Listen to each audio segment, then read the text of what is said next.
வணக்கம். நான் பாபு ராமநாதன். சில கவிதையை படிக்கும்போதே, நமக்காகவே இந்த கவிதை எழுதப்பட்டதோ அப்படின்னு நமக்கு அப்படியே ஒரு பர்சனல் கனெக்ட் ஆகும்.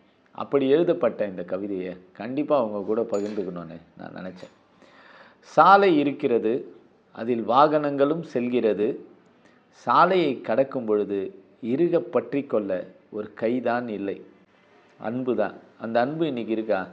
ஒரு காலத்தில் அதில் சிநேகமாகி வாழ்நாள் முழுவதும் தொடரக்கூடிய ஒரு அன்பு இருந்தது. இன்றைக்கி வாகனங்கள் என்று தனிப்பட்ட கம்ஃபர்ட் ஜோனுக்குள்ளே வந்து எல்லாருமே தனி மனிதனாக வாழ்ந்து கொண்டு இருக்கிறோம். யாரும் யார் கூடவும் தொடர்பில் இருக்கிறதில்ல.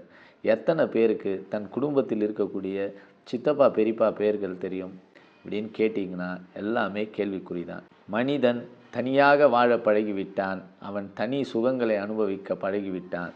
அவனுக்குள் இனி இறுக பற்றக்கூடிய கரங்களை எதிர்பார்ப்பது என்பது கேள்விக்குறியாகிவிட்டது. உங்களுக்கு வாய்ப்பு இருந்தால் ஏக்கம் கொள்ளும் ஒரு கையை இறுக பற்றி உங்கள் அன்பை பரிமாறுங்கள். மீண்டும் இதுபோல் ஒரு கவிதையில் உங்களை சந்திக்கிறேன். நன்றி, வணக்கம்.